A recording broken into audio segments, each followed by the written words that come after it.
Arrogant billionaire didn't know the black maid was his half-sister from the same mother. What if the house you were hired to clean was actually the place your family was erased from? Layla Brooks stepped onto the sprawling grounds of Chase Manor, her worn sneakers crunching against the gravel drive.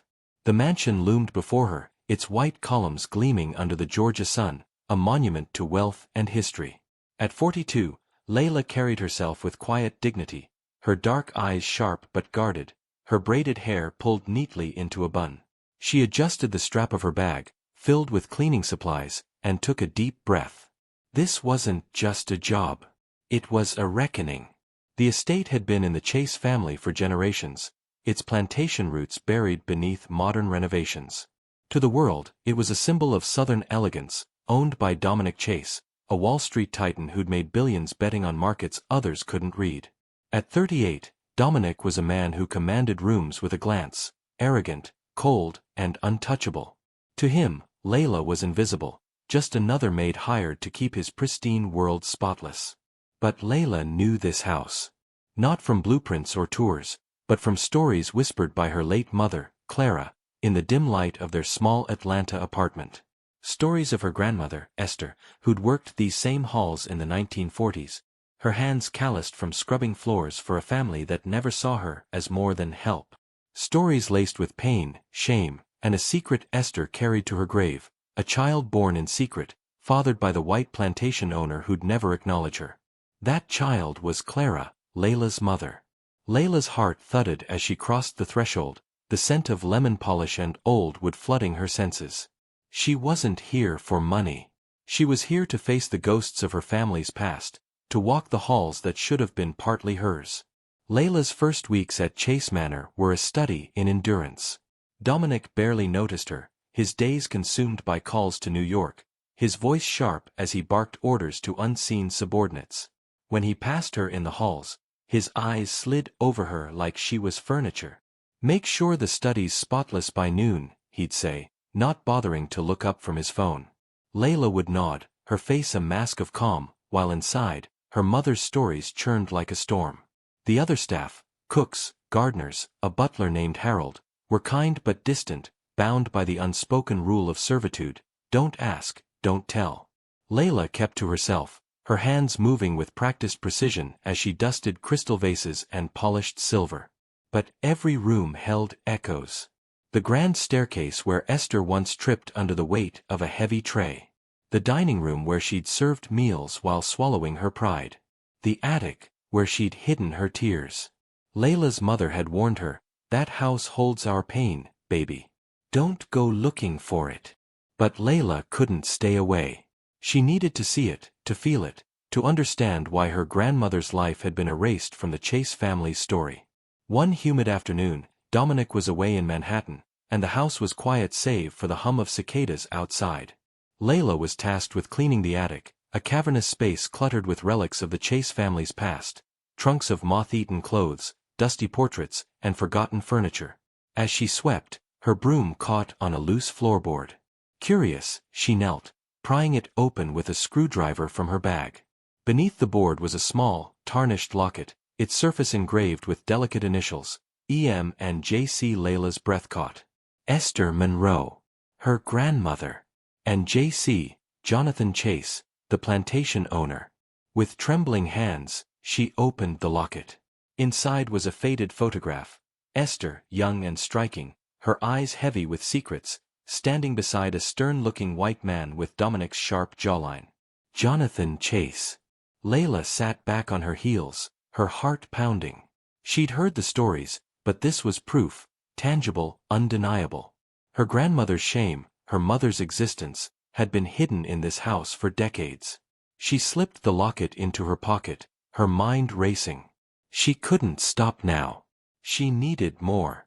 That night, in her small apartment, Layla pored over her mother's old keepsakes, letters, a worn Bible, a few photographs.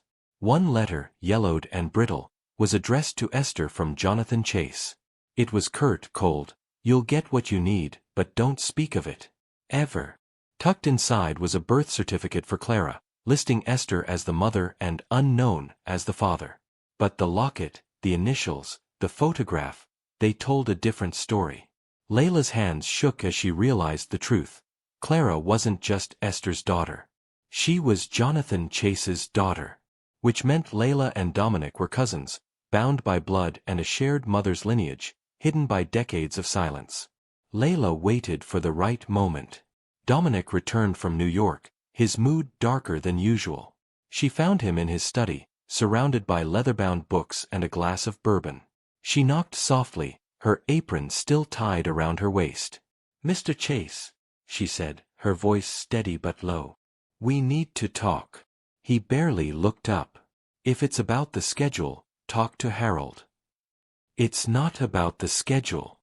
She stepped forward, placing the locket on his desk. "It's about this." Dominic frowned, picking up the locket with a dismissive scoff. "What's this? Some antique you found? Sell it if you want." "It's not for sale," Layla said, her eyes locking onto his. "It belonged to my grandmother, Esther Monroe. She worked here. And she had a child with your grandfather, Jonathan Chase. My mother, Clara. Which makes us family." The air in the room shifted, heavy with disbelief. Dominic's laugh was sharp, cutting. "You're out of your mind. You think I'd believe some fairy tale about a maid and my grandfather? Get back to work." But Layla didn't move. She pulled out the photograph, the letters, the birth certificate, laying them out like a prosecutor building a case. "This isn't a story. It's the truth. And I can prove it with a DNA test if you want." Dominic's face hardened, his jaw tight. "You're trying to scam me. You think you can waltz in here with some old junk and claim you're a Chase? You're nothing but—" "Stop," Layla cut in, her voice like steel. "I don't want your money. I don't want your name. I want you to look at this and see the truth. My grandmother was erased.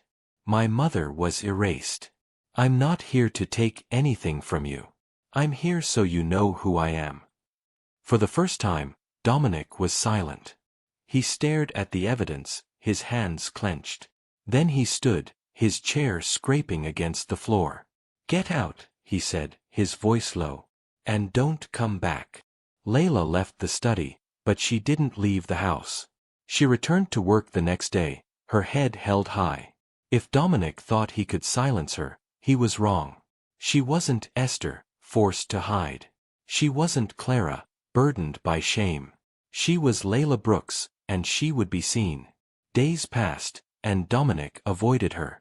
But she noticed subtle changes. His glances lingered, his orders softened. One evening, she caught him in the library, staring at an old family portrait of Jonathan Chase. He didn't turn when she entered. "Why didn't you leave?" he asked, his voice quieter than she'd ever heard. "Because this is my history too," she said. "And you don't get to decide who tells it." He turned then, his eyes searching hers. "If this is true, what do you want?" "I want you to know her," Layla said. "Esther. My grandmother. She wasn't just a maid. She was a woman who loved, who hurt, who survived. And I want her story to matter." Dominic didn't respond, but something shifted. Over the next weeks, Layla began sharing more, stories of Esther's courage, Clara's resilience. She brought him to the attic, showed him the floorboard where the locket was hidden.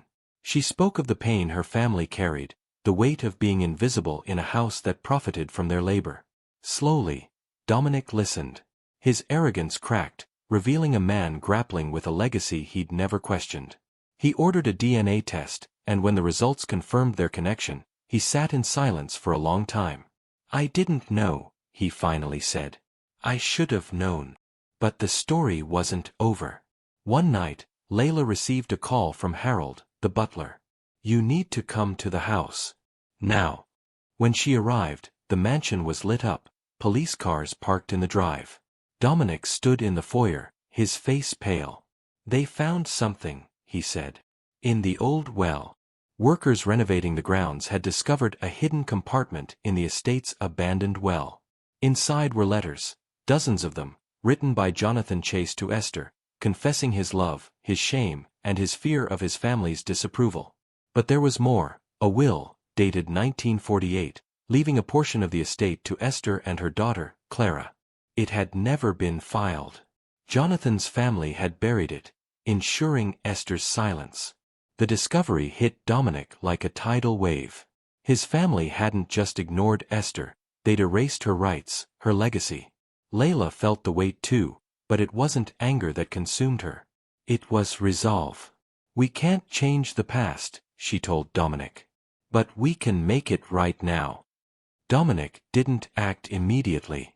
He spent days poring over the letters, the will, the truth. Then, one morning, he called a press conference. The media swarmed Chase Manor, cameras flashing as Dominic stood at a podium, Layla at his side, not as a maid, but as family. "My family built this estate on lies," he said, his voice steady but raw. "We profited from the labor and pain of people like Esther Monroe, my grandfather's daughter, and her granddaughter, Layla Brooks. I'm here to acknowledge that truth. And to make amends." He announced the return of a portion of the estate's land to Layla, to be used for a community center dedicated to preserving Black family histories. He also pledged to co-found the Esther Monroe Foundation with Layla, focused on supporting descendants of domestic workers and uncovering hidden stories like Esther's. The crowd was silent, then erupted in questions. Dominic didn't flinch. Layla stepped forward, her voice clear. "This isn't about blame. It's about truth. It's about making sure no one's story is erased again." In the months that followed, Layla and Dominic worked side by side, their bond fragile but growing. The community center opened, a place where families could trace their roots, share their stories, and heal. Layla found peace in honoring her grandmother's memory, not as a secret, but as a legacy. Dominic changed too. The arrogance that once defined him softened, replaced by a quiet determination to live differently. He wasn't perfect, but he was trying. And for Layla, that was enough. One evening, as they stood on the porch of Chase Manor, the sun setting over the Georgia hills, Layla handed Dominic the locket. "Keep it," she said. "It's part of your story too." He took it, his fingers tracing the initials. "Thank you," he said, and for the first time, he looked at her, not as a maid, not as a stranger, but as family. The mansion stood behind them, no longer a monument to secrets, but a testament to truth.